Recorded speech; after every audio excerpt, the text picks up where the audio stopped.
প্ৰধানমন্ত্ৰীৰ আগমনক কেন্দ্ৰ কৰি কলিয়াবৰ মৌচন্দা পথাৰত যুদ্ধকালীন তৎপৰতা। প্ৰধানমন্ত্ৰীৰ সভাৰ বাবে মৌচন্দা পথাৰত সাজু হৈ উঠিছে সুবিশাল মণ্ডপ। নগাঁও, শোণিতপুৰ, হোজাই, গোলাঘাটকে ধৰি কেইবাখনো জিলাৰ প্ৰায় 1.5 লাখ লোক সমবেত হ'ব এই সভাত। এই সভাতে প্ৰধানমন্ত্ৰীয়ে শিলান্যাস কৰিব 7,000 কোটি টকাৰে নিৰ্মাণ হ'বলগীয়া কাজিৰঙাৰ এলিভেটেড কৰিডৰৰ। আমি এই মুহূৰ্তত দৃশ্যাৱলী দেখুৱাব বিচাৰিছোঁ, কেনেধৰণৰ তৎপৰতা সেয়াও আমি এই মুহূৰ্তত উল্লেখ কৰিছোঁ। আপোনালোকে দেখিছে প্ৰশাসনীয় যিসমূহ তৎপৰতা, সেই তৎপৰতা ইতিমধ্যে আৰম্ভ কৰিছে। কটকটীয়া নিৰাপত্তা ব্যৱস্থা গঢ়ি তোলা হৈছে। কাজিৰঙাৰ এলিভেটেড কৰিডৰৰ শিলান্যাস কৰিব প্ৰধানমন্ত্ৰীয়ে, আৰু প্ৰধানমন্ত্ৰীৰ আগমনৰ পূৰ্বে এই মুহূৰ্তত যুদ্ধকালীন তৎপৰতা দেখিবলৈ পোৱা গৈছে। 7,000 কোটি টকাৰে নিৰ্মাণ কৰা হৈছে এই প্ৰকল্প।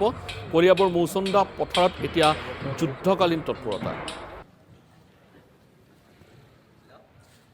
18 জানুৱাৰী তাৰিখে দেশৰ যশস্বী প্ৰধানমন্ত্ৰী নৰেন্দ্ৰ মোদী ডাঙৰীয়াৰ আগমনে কলিয়াবৰ কাৰণে সুখৰ বাতাবৰণ বতৰা কঢ়িয়াই আনিছে বুলি আমি অনুভৱ কৰিছোঁ।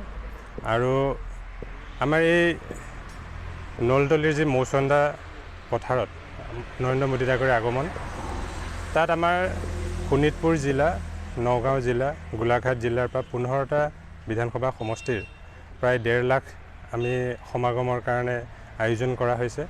ব্যৱস্থা চৰকাৰীভাৱে কৰা হৈছে গোটেইখিনিক, যিহেতু কাজিৰঙা এলিভেটেড কৰিডৰ চৰকাৰী এক প্ৰকল্পৰ শিলান্যাসৰ কাৰণে মাননীয় নৰেন্দ্ৰ মোদী ডাঙৰীয়া ইয়াত উপস্থিত হ'বহি। গতিকে আমাৰ প্ৰস্তুতি পূৰ্ণগতিত চলি আছে।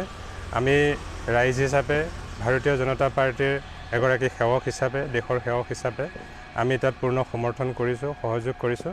আৰু এই সুযোগতে সমগ্ৰ কলিয়াবৰীয়া ৰাইজৰ লগতে অসমবাসীক আমি এই অনুষ্ঠানত উপস্থিত থাকিবৰ কাৰণে অনুৰোধ জনাইছোঁ। আৰু ইয়াৰ দ্বাৰা আমি এইটো আশা কৰিছোঁ, মাননীয় প্ৰধানমন্ত্ৰী ডাঙৰীয়াৰ আগমনে অসমবাসীৰ লগতে সমগ্ৰ নৰ্থ ইষ্টৰ কাৰণেও, উত্তৰ পূবৰ কাৰণেও নতুন এক আশাৰ বতৰা কঢ়িয়াই আনিব।